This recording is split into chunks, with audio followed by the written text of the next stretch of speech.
साथ आस्था कौशिक और आप देख रहे हैं उत्तर प्रदेश की सबसे बड़ी बहस, महाबहस की हम शुरुआत करेंगे, लेकिन उससे पहले आपको दिखाते हैं आज के पॉलिटिकल पंच।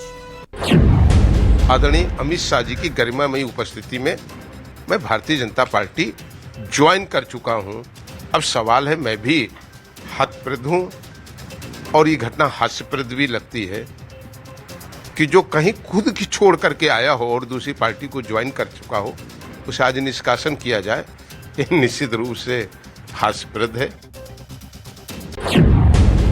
परिवार डेवलपमेंट अथॉरिटी की बात ना करें तो ठीक रहेगा और राम और राफ्ट के साथ राजनीति की जाएगी और राम और राफ्ट के साथ खड़ा था, इसीलिए बागी कहा गया। रामचरितमानस जलाई गई, फुकवाई गई। मैंने राष्ट्रीय अध्यक्ष जी से अनुरोध किया कि स्पष्टीकरण मांगिए, नोटिस दीजिए, नहीं किया गया। तो जहां राम का सम्मान नहीं, जहां राफ्ट के साथ नहीं, वहां राजनीति करना संभव नहीं हो सकता। ऐसा निकालना चाहिए तो पहले ही निकाल देना चाहिए था। जो उनकी एक्टिविटी थी वो समाजवादी पार्टी की नीतियों के खिलाफ थी, तो निश्चित तौर पे वो अब तक बने रहे, यही बहुत बड़ी बात है। माननीय राष्ट्रीय अध्यक्ष निर्देश पर अगर निकाल दिया गया है तो निश्चित तौर पे ये अच्छा कदम है, इससे हमारे पार्टी को बल मिलेगा। निश्चित तौर पे खाली छूट नहीं दी गई है, उनके बारे में पैनी निगाह है। अगर वो एक्टिविटी गड़बड़ करेंगे, समाजवादी पार्टी में रहना चाहते हैं या एक अलग लाइन है, समाजवादी पार्टी से बगावत कर रहे हैं, ये अलग लाइन है, निश्चित तौर पे उनके साथ भी विचार करके या उनका अध्ययन करके रद्द किया जाएगा। 3 विधायकों को पार्टी से बाहर का रास्ता निकाल दिया, जबकि 4 विधायकों को अभी छूट दे रखी है। देखिए, उनका पार्टी का मसला है और गद्दारों को क्या पार्टी में रखा जाएगा? जो गद्दारी कर रहे हैं उनको पार्टी से बाहर करा जाएगा। ये भारतीय जनता पार्टी की सांस्कृतिक विचारधारा है और हम सबको साथ लेकर के चलते हैं, जबकि समाजवादी पार्टी तरह तरह के आरोप लगाकर अपने ही कार्यकर्ताओं पर जुल्म जाती लगातार कर रही है और समाजवादी पार्टी का नेतृत्व तनाव में है, जमीन उनकी खिसक चुकी है। वो तो हमको तोड़ने की बात कर रहे थे कि 2 मिनट में तोड़ देंगे और खुदा अपनी पटिया तोड़ रहे हैं। वो तो खुदा अपनी पटिया तोड़ रहे हैं। तो क्या लगता है ये उसी का खामियाजा है जो आपको तोड़ने की बात कही थी तो अपनी पार्टी में वो खुद अपने टूट रहे हैं, तोड़ रहे हैं अपनी पटिया को, हमको का तोड़ेंगे? हम तो कहे थे ना। तो एसपी ने अपने 3 बागी विधायक अभय सिंह, राकेश प्रताप सिंह और मनोज कुमार पांडे को पार्टी से निष्कासित कर दिया। एसपी के मुताबिक सभी पर पीडीए के खिलाफ काम करने का आरोप है, तो वहीं बागी विधायकों का कहना है कि एसपी में पीडीए के ही खिलाफ काम हो रहा है और सनातन विरोधियों का साथ वो नहीं दे सकते। तो वहीं बीजेपी ने अखिलेश यादव पर तंज कसते हुए कहा कि एसपी अपने ही लोगों का उत्पीड़न कर रही है। इस पूरे माहौल के बीच में सवाल यह है कि अखिलेश देर आए क्या दुरुस्त आए, और ये बागी सनातन के वफादार या एसपी के गद्दार? इन्हीं पर हम आज की महाबहस करने वाले हैं और उसके लिए हमारे साथ पूरा गेस्ट पैनल जुड़ेगा, लेकिन उससे पहले सवालों पर नजर डालते हैं। बागियों पर हंटर, अखिलेश देर आए दुरुस्त आए। जिस तरीके से क्रॉस वोटिंग के कारण जो 8वां कैंडिडेट था बीजेपी का वो जीत गया, सपा जो थी वहां पर उसको नुकसान उठाना पड़ा, हार गई। तो ऐसे में ये जो बागी तेवर और क्रॉस वोटिंग हुई थी, तो क्या अब जाकर जो इस पर एक्शन हुआ है, क्या ये सही हुआ है? बागियों का पलटवार, सनातन का विरोध नहीं स्वीकार। और उसके ठीक उलट जो बागी अपनी दलील दे रहे हैं वो ये कि बार बार सनातन का अपमान पार्टी द्वारा किया जा रहा है, रामचरितमानस की प्रतिलिपि को जलाया गया, फाड़ा गया, तो ये सब वो टॉलरेट नहीं कर सकते। सवाल ये, एसपी के गद्दार या राम राष्ट्र के वफादार? क्योंकि कुछ बागियों की मुलाकात सीएम योगी से भी हुई है, तो अब आगे का क्या प्लान ऑफ एक्शन है? क्या ये कोई राजनीतिक अवसर था या समाजवादी पार्टी की भी इसके पीछे कोई चाल है? तब एक्शन नहीं लिया, अब एक्शन लिया। तो इन तमाम सवालों के इर्द गिर्द आज की हम महाबहस करने वाले हैं और उसके लिए हमारे साथ गेस्ट पैनल भी जुड़ेगा। लेकिन उससे पहले हमें ज्वाइन कर रहे हैं राकेश प्रताप सिंह जी, जो सपा के बागी विधायक है। राकेश जी, स्वागत है आपका न्यूज़ 18 पर। नमस्कार जी। तो सवाल सबसे पहले यही है आपसे कि आपने कहा कि भाई राम का अपमान किया जा रहा था, रामचरितमानस की प्रतिलिपि जलाई गई, सनातन विरोधियों का और साथ नहीं दे सकते। अब पार्टी के विरोध में या पार्टी के सामने क्रॉस वोटिंग कीजिएगा तो परिणाम तो ये आना ही था, इसका एहसास होगा आपको? बिल्कुल, इसका एहसास है और इसका स्वागत भी है। और मैं आपको बताऊं कि ये तो वोटिंग राज्यसभा की 1 साल बाद हुई है उसके लगभग 1 साल पहले मैं बोल चुका था कि टिकट रहे ना रहे, राजनीति रहे ना रहे, विधायक रहूं ना रहूं, लेकिन ऐसे धर्म विरोधी विक्षिप्त प्राणियों का विरोध करूंगा। ये मेरा दुर्भाग्य है कि मैं जिस दल का विधायक हूँ उस दल का ही प्रतिनिधित्व कर रहे हैं। कई बार राष्ट्रीय अध्यक्ष जी से इस पर रोक लगाने की भी बात की गई, लेकिन हम ही लोगों को दबाया गया और हद तो तब हो गई कि वो पार्टी जो लोहिया के सिद्धांतों की बात करती है, लोहिया जी रामायण मेला लगाने की बात करते थे, लोहिया जी राम के चरित्र को पिछड़े दलित दबे कुचले वनवासी गिरवासी के उत्थान का चरित्र बता रहे थे राम जी को, कि उन्हीं से प्रेरणा मिल सकती है सबको आगे बढ़ने का। और आज की समाजवादी पार्टी उनके दर्शन पे प्रतिबंध लगाती है। इससे ज्यादा दुर्भाग्य और क्या हो सकता है समाजवादी पार्टी का। ठीक है, आरोप आपने लगाया कि सनातन का अपमान, रामचरितमानस का अपमान, आपने पार्टी फोरम पे बात को उठाया, उसको सुना नहीं गया। लेकिन राकेश प्रताप जी, हाल ही के दिनों में या हाल ही के कुछ आप 1-1.5 साल के भीतर देखिए, खासतौर पर लोकसभा चुनाव से पहले विपक्षी दलों के जो नेता, प्रवक्ता, सांसद, विधायक जो भी पार्टी छोड़ के अलग हो रहे हैं, वो भाजपा में अवसर तलाश रहे हैं। तो आरोप यह भी लगता है कि आपको अपना अवसर तलाशना था, तो फिर अब आप पार्टी को क्यों बदनाम कर रहे हैं? आप पार्टी को संघर्ष में अकेला छोड़ के आप अपना अवसर तलाश रहे हैं और अपना कारण देकर आप अलग हो गए। क्या आपको सपा में भविष्य नजर नहीं आता था? देखिए अफ्ता जी, मैं अमेठी से राजनीति करता हूं। अमेठी में आप समझ सकती हैं कि कौन लोग राजनीति करते थे और कहां तक हम लोगों के संपर्क रहे होंगे। हम लोग कांग्रेस को छोड़ के लोहिया जी को पढ़ के, मुलायम सिंह जी को सुन के और अखिलेश जी के ऊर्जावान नेतृत्व पे भरोसा करके आए थे। 2022 के चुनाव के कुछ दिन पहले तक सब कुछ ठीक था। 2022 के चुनाव के समय कुछ लोग, कुछ दूसरे दल के नेता जो हमेशा समाजवादी पार्टी को कमजोर करते थे, जो समाजवादी पार्टी को गाली देते थे, जो इन्हीं राष्ट्रीय अध्यक्ष जी के विषय में बहुत अभद्र टिप्पणियां करते थे, वो इनके दाएं बाएं बैठने लगे। तब से पेरियारवाद वहां हावी हो गया, समाजवाद का समापन होने लगा, समाजवाद धरातल पाताल में जाने लगा और पेरियारवाद सब में समाहित होने लगा। मतलब आप कह रहे हैं कि प्रो लेफ्टिस्ट सोच हो चली है। और ये भी सवाल कि आप लोगों ने आरोप लगाया है कि जिस पीडीए की बात हो रही है उसका अपमान भी पार्टी के अंदर हो रहा है, ऐसा क्यों? बिल्कुल, जो पीडीए, मैं आपको एक उदाहरण देता हूं। ये समाजवादी पार्टी पीडीए की बात करती है, दलित की बात करती है। मेरे जनपद का नाम छत्रपति साहू जी महाराज नगर था, उसका बदल के अमेठी कर दिया गया, तो ये दलित का अपमान हुआ कि नहीं हुआ? इस तरह के लोकसभा में बिल फाड़ कर दलितों के साथ खिलवाड़ किया गया कि नहीं, उनके बिल को नहीं पास होने दिया गया। ये दलितों की बात कर रहे हैं, आज हमको दलितों का विरोधी बताते हैं। हम भी उसमें सम्मिलित थे, हम भी उस पाप के भागीदार हैं, हम उससे अलग नहीं हैं, लेकिन उसका प्रायश्चित कर रहा हूं कि ये गलती जो समाजवादी पार्टी के द्वारा की गई थी उसके साथ कहीं ना कहीं मैं खड़ा नजर आया था। लेकिन मैं आपको स्पष्ट बताना चाहता हूं कि राम और राष्ट्र के साथ हूं। उस दिन से समाजवादी पार्टी के कार्यालय पे नहीं गया जिस दिन मैंने पत्र लिखा विधानसभा अध्यक्ष को कि मुझे अयोध्या जाना है, सभी विधायकों को जाना है, और समाजवादी पार्टी द्वारा नहीं जाने दिया गया। उसके बाद समाजवादी पार्टी कार्यालय नहीं गया और अपनी जन्मभूमि से पिछले नवंबर में भगवान राम की जन्मभूमि तक 20,000 लोगों के साथ पैदल ही गया। ठीक है, बहुत धन्यवाद हमसे बातचीत के लिए। तो इस वक्त आप राकेश प्रताप सिंह, जो कि अब निष्कासित विधायक हैं एसपी के, उनको सुन रहे थे और पूरा गेस्ट पैनल हमारे साथ ज्वाइन कर चुका है। राजेश चौधरी जी हैं भाजपा प्रवक्ता, अनुराग भदौरिया जी हैं सपा प्रवक्ता, प्रियंका गुप्ता जी कांग्रेस की स्पोक्स पर्सन और वरिष्ठ पत्रकार विजय उपाध्याय जी। आप सभी पैनलिस्ट का बहुत बहुत स्वागत है। तो डिबेट की शुरुआत करते हैं। अनुराग जी, 7 बागी 3 को निष्कासित कर दिया, बचे 4। अब कहा जा रहा है कि यहां भी आप लोगों ने पीडीए वाली चाल चल दी है। देखिए, अभी आपने सुना हमारे साथी राकेश जी बता रहे थे कि वो प्रभु राम के और राष्ट्र के साथ हैं। ये बताइए कि कौन अयोध्या जाने से किसी को रोक सकता है क्या? आप अयोध्या जाइए, धूमधाम से जाइए, किसी ने कभी नहीं रोका। क्या हम लोग सब पार्टी में कोई रोकता है क्या? ये बातें हैं। धर्म की बात करें, धर्म क्या होता है? सत्य। धर्म क्या होता है? झूठ का विनाश। धर्म क्या होता है? विश्वास, नैतिकता। तो ये होनी चाहिए ना। जिस वोट से आप जीत के आए हो तो तब होता धर्म की बात आप करते, राजनीतिक धर्म की बात करते, जब आप त्याग पत्र देते, दोबारा से चुनाव लड़ते, जीत के आते, कितना अच्छा लगता। और फिर चौड़े हो कि आप बोलते देखो हम जीत के आ गए।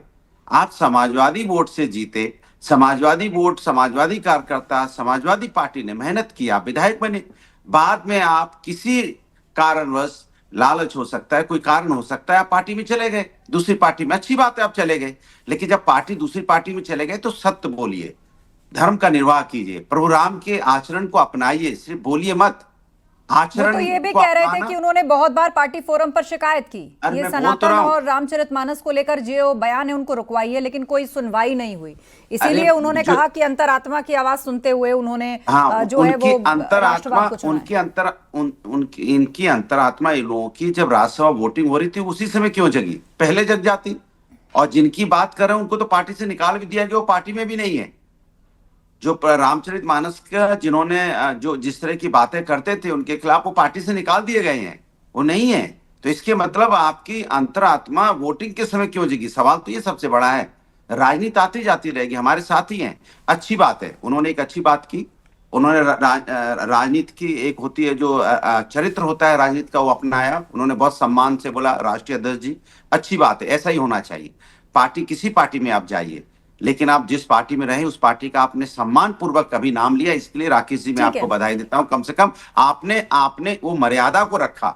लेकिन आप अच्छी तरह जानते हैं कि आप समाजवादी वोट से जीत के आए थे। ठीक है। अगर अच्छी होती, नैतिकता का पालन अच्छा करते, जब आप त्याग पत्र देते, दोबारा से चुनते और फिर आप भारतीय जनता पार्टी में जाते, तो आपकी नैतिकता, आपका राजनीतिक धर्म आपको अच्छा लगता बोलने ठीक के है लिए। अनुराग जी। इसीलिए अनिला जी आप हमारे किसी बीच पार्टी में में जाइए, ठीक लेकिन है, मैं उनका रुख सुनिए करना ना, चाहूंगी। अनिला सिंह जी एक सेकंड, इंतजार एक कर सेकंड। रही हैं। प्रभुराम अनिला सिंह जी, का नहीं, आप लोग कह रहे हैं कि प्रभुराम का समाजवादी पार्टी जो एक है सेकंड, वो अपने एक विधायकों सेकंड, का, एक कार्यकर्ताओं का सेकंड। उत्पीड़न कर रही है। मैं एक लौटूंगी सेकंड। अनुराग जी, पहले और चार एक पैनलिस्ट सेकंड, अपनी ज्यादा बात नहीं, रखें। एक सेकंड। नहीं, मैं अरे एक फिर सेकंड की लौटूंगी। लाइन अनिला पूरी हो जी, जाएगी, लाइन आप पूरी हो बताइए, जाएगी। कोई विधायक क्रॉस वोटिंग करेगा अरे तो फिर उसको क्या सजा दी जाएगी? अरे पार्टी लाइन तो पूरी हो जाने कार्रवाई दीजिए, करेगी जी, ना। लाइन पूरी अब हो उसमें जाने दीजिए। उत्पीड़न आप लोग क्यों कह रहे हैं? अनिला जी, आपको क्यों सिंपैथी है बागियों के साथ? अरे एक लाइन तो पूरी हो जाने दीजिए।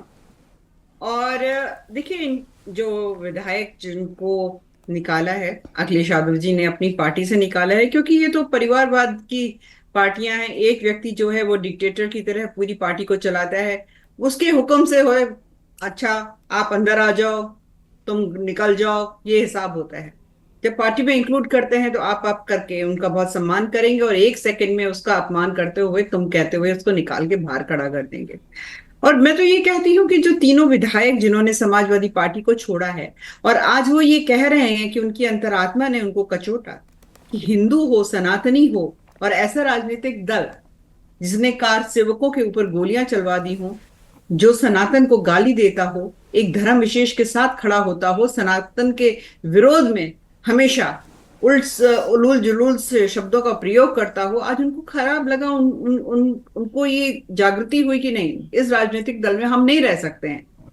मुझे तो लगता है कि बिल्कुल, अगर कोई भी सच्चा हिंदू है, हलाल हिंदू नहीं है, सच्चा हिंदू है, 10 सेकंड अनिला तो जी। उसको समाजवादी पार्टी में रहना ही नहीं चाहिए। 10 सेकंड। पर आज अनुराग जी की आवाज में खनक नहीं थी, वो दमखम नहीं था। मुझे लगता है ये भी कहीं ना कहीं बहुत ज्यादा परेशान वो इशारा कर रहे हैं, कुछ बोलना है अनुराग जी। देखिए प्रभु राम की जो आज बात कर रहे हैं, उनको आवाज में खनक की जरूरत है। इसमें खनक की क्या जरूरत है? हम तो उसके बाद चुनाव हुआ, लोकसभा जीत के आए हैं। ये उस लोकसभा के पहले छोड़ चुके थे सब पार्टी, उसके बाद भी जनता हमारे साथ है। आप पार्टी ने ये सजा दी है कि आप भारतीय जनता पार्टी में गए हैं, फिर हार जाएंगे जाके। इसमें खनक की क्या जरूरत है? वो हम उनके ऊपर, मेरी सिंपैथी है कि उन्होंने गलत फैसले लिए, पार्टी ने लेकिन उनको मेरे भी निकाला। तो सवाल का जवाब दे दीजिए ना, जिन लोगों को हटाया और जिन लोगों को अभी नहीं हटाया, वहां भी क्या पीडीए वाली चाल चली? नहीं, प्रभुराम की बात कर रहे थे। अरे प्रभुराम दशरथ के बेटे नहीं है। निषाद जी ने कहा था तो आपने पार्टी नहीं छोड़ी। निषाद जी के आपने निष्कासन की मांग नहीं की। वही अग्रवाल जी जो आपकी पार्टी में है, उन्होंने प्रभुराम के बारे में क्या बोला था पार्लियामेंट में खड़ा होके, उसके बाद तो पार्टी आपने नहीं छोड़ी। और एक तो यहाँ पे test tube baby Shri Mata को बता रहे थे, बताइए, तब तो नहीं छोड़ी। ठीक है, माने माता सीता को आप टेस्ट ट्यूब बेबी बताएंगे, पार्टी नहीं छोड़ेंगे। दशरथ प्रभुराम के पिताजी नहीं थे, पार्टी नहीं छोड़ेंगे। मतलब कमाल है। ये बताइए ना कि हमें कोई अपनी व्यक्तिगत स्वार्थ था, व्यक्तिगत स्वार्थ हित करने के लिए हमने पार्टी को धोखा दिया। छोड़ी नहीं है, धोखा देना बोलते हैं इसको। निकाला पार्टी ने है। छोड़ने और धोखा देने फर्क होता है। प्रभुराम की बात करें, प्रभुराम तो सत्य की बात करते थे। प्रभुराम तो हमेशा कहते थे कि आपको विश्वास हमेशा नैतिकता और विश्वास होना चाहिए। धोखे की बात प्रभुराम कब करते थे जरा बताइए तो आप। चलिए अनु जी हमारे बीच में, अनु पासवान जी कांग्रेस के प्रवक्ता। अनुराग जी रुकिए एक सेकंड, मैं फिर लौटूंगी, दो पैनलिस्ट और हैं, पहले वो भी बात रख लें। अनु पासवान जी, अब देखिए 4 विधायकों को निष्कासित किया, 3 को निष्कासित किया गया, इंतजार हो रहा है कि बाकी बचे 4 पर कब कार्रवाई होगी कि नहीं होगी। और बीजेपी लगातार ये कह रही है कि हाँ अब राम का अपमान किया है या इनके यहाँ पर उत्पीड़न होता है विधायकों का, तो इस तरीके की चीजें यहाँ पर होती हैं। पर मेरा सवाल ये है कि क्या अब 2027 के लिए लोगों को या पार्टी के अंदर लगने लगा है कि अब जो है वो राजनीतिक भविष्य भाजपा के साथ है या फिलहाल मौजूदा दलों के साथ नहीं है? सपा की तो परिस्थिति फिर भी यूपी में आपसे बहुत अच्छी है, लेकिन कांग्रेस पार्टी को क्या सोचना चाहिए? देखिए, आप सभी लोग को मेरा नमस्कार। आस्था जी, देखिए ये बहुत दुर्भाग्य की बात होती है कि जो विधायक अपने निजी स्वार्थ के लिए जिस पार्टी से चुन के आते हैं जनता द्वारा, उसी पार्टी को बाद में आरोपित करते हैं कि हमने इस कारण की वजह से ये पार्टी छोड़ा। मगर सबसे बड़ी बात तो ये है, उनको भी समझना चाहिए कि जनता ने उन्हें किस कारण से किस पार्टी में थे, किस लिए उनको वोट किया। अब मैं मुद्दों पे आती हूँ कि देखिए सबसे बड़ी बात है कि ऐसी नौबतें ही क्यों आ रही है कि पार्टियों को अपने विधायकों के ऊपर एक्शन लेना पड़ा। ये कारण है बीजेपी का। अभी हमारी बीजेपी प्रवक्ता जी कह रही थी कि राम के विरोधी होते हैं, इस तरह सनातनी है। भाई आप मुझे बता दीजिए ना कि किस तरीके के आप हिंदू धर्म को निभा रहे हैं, किस तरीके से आप कह रहे हैं कि हम जनता के लिए सेवा कर रहे हैं। मैं इस नेशनल टेलीविजन पे इस तरह की बातें कहना नहीं चाहती हूँ, मगर भाई जब आपके बीजेपी के विधायक, आपके बीजेपी के कार्यकर्ता लोग इस तरीके के काम कर रहे हैं, तो मुझे तो कहना ही पड़ेगा कि आप लोग किस तरीके से समाज सेवा कर रहे हैं। वो समाज सेवा लोगों को नेशनल हाईवे पे भी दिख रहा है, भाजपा कार्यालय पे भी दिख रहा है। लगातार जिस तरीके से विधायक सांसदों को खरीद फरोख्त का काम किया जा रहा है, पार्टियों को तोड़ने के लिए, सरकार गिराने के लिए 2016, 2017, 2018, 2019 लगातार जिस तरीके से भाजपा के लोगों ने विधायकों को खरीदा है, खरीदने की प्रयास किया है, तो सिर्फ सरकार गिराने के लिए। सबसे दुर्भाग्य की बात तो ये है कि भाजपा लगातार संविधान का मजाक बना रही है। अनु जी, आप लगातार खरीद फरोख्त का आरोप लगा रहे हैं, लेकिन मुझे बताइए पार्टी छोड़कर फिर नेता क्यों जा रहे हैं? लोकसभा चुनाव से पहले भी आपकी पार्टी के कई अहम प्रवक्ता और नेता भाजपा के साथ हो लिए थे। लोग क्यों जा रहे हैं पार्टी? पुराने से पुराने नेता जो हैं आपके, ऐसा लगता है कि कब चले जाएं कहीं, तो ऐसे में नाम नहीं ले रही, आप खुद समझ जाइए कि उनका तो स्टेटस हमेशा अनक्लियर ही रहता है। नहीं, आजकल ये चीज यही दुर्भाग्य है कि लोग अपने व्यक्तिगत स्वार्थ के लिए इस तरीके के काम कर रहे हैं, मगर भाजपा उनको लगातार सपोर्ट भी तो दे रही है, खरीद कर रहा है, उनको ऑफर कौन कर रहा है, लगातार सरकार। ठीक है अनिला जी, कौन कर रहा है? विपक्षी पार्टियां लगातार आरोप लगाती हैं कि बीजेपी का जो एकमात्र फोकस है वो केवल और केवल चुनाव जीतने पर है, येन केन प्रकारेण सरकार बनाने पर है। जी देखिए आस्था जी, सबसे पहली बात तो ये है कि अनुराग जी ने यहाँ पर निशाद साहब की बात करी थी, तो वो उनका अपना दल है, वो हमारे अलाइड पार्टनर है, वो भारतीय जनता पार्टी के कार्यकर्ता नहीं है। एक सेकंड साहब, आप कुछ भी बोल सकते हैं। संयम से रुकी हुई थी ना, पार्टी उनको अपने साथ रखेंगे। मुझे मालूम है आप बहुत परेशान हैं, बस नहीं प्रभुराम का अपमान करेंगे और पार्टी उनको मंत्री बनाए रखेगी। कमाल की बात कर रहे हैं, हमारे पार्टी आपकी भाई, माने अपमान करेंगे भले दूसरे दल में, लेकिन हम अपनी सरकार में उनको रखेंगे, मंत्री बना के रखेंगे। नरेश अग्रवाल जी के विषय में कही, आपकी पार्टी में थे जब उन्होंने वो बयान दिया था, हमारी पार्टी में आकर किस प्रकार का बयान नहीं दे सकता है। बहुत अच्छी तरीके से मैं बता दूं, जो प्रवक्ता बंधु भी पहले जो विपक्ष में बैठकर सनातन को गाली देते थे, हमारे नेताओं को गाली देते थे, हमारी पार्टी में आकर सनातन को गाली नहीं दे सकते। तो अच्छी बात है भाई। एक सेकंड एक करके बोलिए अनुराग जी, उनको बात पूरी करने दीजिए। आपकी पूरी बात कौशल के साथ सुनिए अनिला जी। बनाएंगे जो अपमान करेगा उसको पार्टी में भी लेंगे। अनुराग जी बोलने दीजिए उनको, बोलने दीजिए ना उनको। आप दो लोगों ने मिलकर आरोप लगाए हैं, बोलने दीजिए उनको। बीजेपी की आइडियोलॉजी है। एक सेकंड अनिला जी बोलो। कांग्रेस की शांत रहिए अनुराग जी, शांत रहिए अनुराग जी, उनको बोलने दीजिए। बातें कर रही थी तो इनको शायद पता नहीं होगा, मैं बाकी का इनके जो एमएलए वगैरह हैं जो असेंबली में बैठकर किस प्रकार की फिल्म देखते हैं, मैं उसका जिक्र नहीं करूंगी। हाल फिलहाल में बांग्लादेश के एक बड़े जर्नलिस्ट पे मत जाइए, फैक्ट्स पर रहिए, विषय पर रहिए, फैक्ट्स पर निकालिए। राहुल गांधी के विषय में, राहुल गांधी के विषय में पूरी रिपोर्ट निकाल दी है बांग्लादेश के सीनियर पत्रकार ने, और एविडेंस के साथ निकाल दी है। अगर नहीं पता है तो जाकर पता करिए। अनु जी, धर्म को गाली दे रहे हैं, देते हैं, और आप लोग ऐसे सांसदों को पीठ करवाने के लिए उन्हें चुनाव में प्रभारी बना देते हैं, उन्हें राज्य प्रभारी, प्रदेश प्रभारी बना के आप लोग उनका पीठ करवाते हैं। हम भी अनु जी, आपने आरोप लगाया, अनिला जी ने शांत होकर सुना। 10 सेकंड उनकी बात पूरी होने दीजिए, अभी वरिष्ठ पत्रकार भी इंतजार कर रहे हैं। इस तरह इंटरप्ट मत करिए, मैं आपको दूंगी काउंटर करने का समय, अभी समय है मेरे पास, 10 मिनट का वक्त है मेरे पास, आपको समय मिलेगा। अनिला जी 20 सेकंड पूरा कीजिए बात।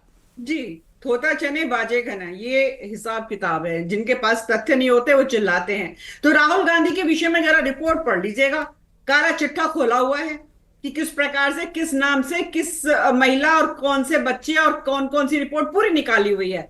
और कांग्रेस की तरफ से कोई खंडन नहीं आया, गांधी परिवार की तरफ से कोई खंडन नहीं आया। क्यों नहीं आया भाई?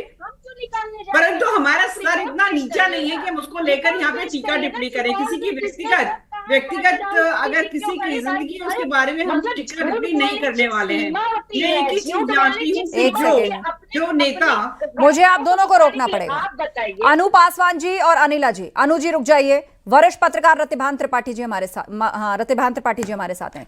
रतिभान जी, क्या ये जो एक्शन हुआ है समाजवादी पार्टी द्वारा, क्या ये देर हो गई या ये पूर्व में निर्धारित था? पार्टी को भी एहसास हो जाता है और कार्यकर्ता, बतौर कार्यकर्ता या विधायक, उसकी गतिविधियां, उसके बयान, पार्टी फोरम में उसका किस प्रकार बात रखना, कहां समर्थन, किसकी बात का समर्थन, कहां विरोध, तो ये क्या समय बहुत सोच समझ के चुना गया है इन पर एक्शन का? अब भी 4 बाकी हैं।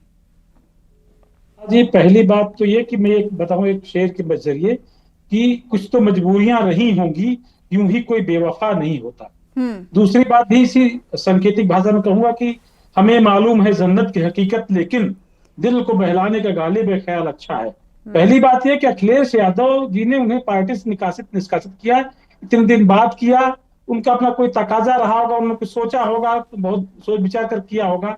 और जो विधायक लोग अपनी मजबूरियां गिना रहे हैं कि हम वहां राम जी के दर्शन नहीं कर पा रहे, हम वहां ब्राह्मणों का अपमान होता है, वहां ऐसा होता है, वहां क्षत्रियों का अपमान होता है, ये सारी बातें अपने फायदे के लिए अपनी परिस्थितियों के अनुसार गढ़ी जा रही, कही जा रही हैं। मुझे नहीं लगता कि इन बातों में कोई सच्चाई है। अखिलेश यादव जी ने अगर निष्कासित करना था तो उसी समय जब विप का उल्लंघन किया था, वोट क्रॉस वोटिंग की थी, उसी समय कर दिया जाना चाहिए, लेकिन नहीं, वो मुझे लगता है वो एक मजहब में इद्दत पीरियड टाइप होता है, तो इद्दत के लिए मौका जैसा दे दिया था। लेकिन मुझे ये लगता है कि अखिलेश यादव जी ने अपने आप को पाप मुक्त करना चाहा कि ये लोग मुझ पर कोई आरोप नहीं लगाएंगे, नहीं कह पाएंगे, मैंने इन्हें अवसर दिया और निकाल भी दिया। रही बात इन विधायकों के इल्जामों की, तो ये जो इल्जाम लगा रहे बहुत हल्के किस्म के इल्जाम है कि हमें राम जी के दर्शन, अरे भाई किसने रोका था कि आप राम जी के दर्शन न करने चाहिए? करके आते और उसके बाद डिस्कशन होता तब तो ये शहीद कहलाते। अब तो ये ऐसे ही हो गए हो। तो कुल मिलाकर के ये है कि ये जो मतलब समय सुनियोजित अपनी जरूरतें थी, भारतीय जनता पार्टी से इन्हें कुछ फायदा दिख रहा था, सत्ता पक्ष में बने रहने की कोशिश कर रहे थे। शायद यही वजह है कि ये लोग भारतीय जनता पार्टी के लिए क्रॉस वोटिंग किए और इसका नतीजा ये रहा कि आज अखिलेश यादव जी ने इनको अपनी पार्टी से बाहर कर दिया। कुछ और विधायक भी उनके निशाने पर हैं। वो वक्त आने पर शायद निकालेंगे, जैसा कि संकेत पार्टी की ओर से मिल रहा है। अभी अनुराग भदौरिया जी बहुत अच्छी बातें कह रहे थे, कभी कभी ये बहुत अच्छी बातें कहते हैं। आज उन्होंने कहा कि नहीं, ये राम जी के दर्शन करने वाली बात जो बात कही, मैं इनसे सहमत हूं, लेकिन ये विधायक लोग जो है अपने इनको कोई दूर का फायदा दिख रहा होगा। ठीक है, ये सवाल मैंने उनसे पूछा भी था, लेकिन वो उसको टाल गए और वो सीधे तौर पर इसको रामचरितमानस का अपमान और श्री राम के अपमान से जोड़ते हुए अपने अपने कारण गिना रहे थे। बहरहाल अनुराग जी, देखिए, मैंने जो बात बोली वही बात हमारे साथी पत्रकार जी ने कही, जो बात हम कह रहे थे वही बात हमारे साथी पत्रकार कह रहे हैं। कोई ऐसा आरोप आप लगाते जो पता चलता है कि आप कोई आरोप लगा रहे, आप कह रहे प्रभुराम का दर्शन नहीं, प्रभुराम के दर्शन के लिए क्या राष्ट्रीय ये भी कहा कि पार्टी के अंदर पीडीए के खिलाफ काम हो रहा है, ये भी कहा। अरे क्या बात कर रहे हैं, हम लोग सब दर्शन कर रहे हैं, प्रभुराम के दर्शन के लिए आपको पकड़ रखा था क्या? अब जाइए दर्शन कीजिए, आराम से कीजिए, किसने रोका हुआ है? खाली बातें। और आपने समय निश्चित किया, उन्होंने सही बोला, कुछ मजबूरियां रही होंगी, कुछ सरकार से फायदा रहा होगा, कोई बात रही होगी सरकार सम्मति तो चले गए, तो अच्छी बात, चले गए तो प्रभुराम का नाम क्यों ले रहे आप लेके? ठीक है, लास्ट कमेंट अनिला जी, क्या बीजेपी के अंदर वेलकम है ऐसे लोगों का, क्योंकि उनको सब अवसरवादी मान रहे हैं?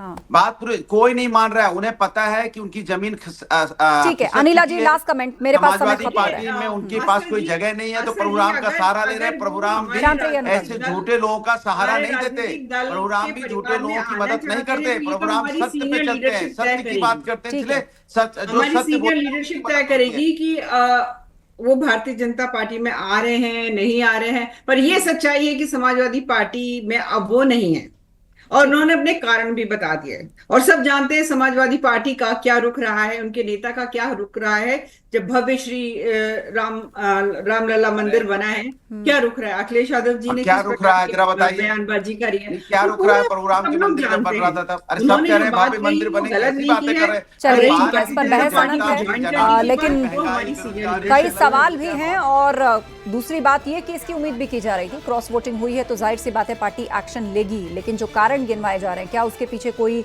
आने वाले समय का कोई बड़ा अवसर है या कोई बड़ा फायदा दिख रहा है, या फिर जो वो आरोप लगा रहे हैं कि सपा के अंदर ही पीडीए का सम्मान नहीं हो रहा।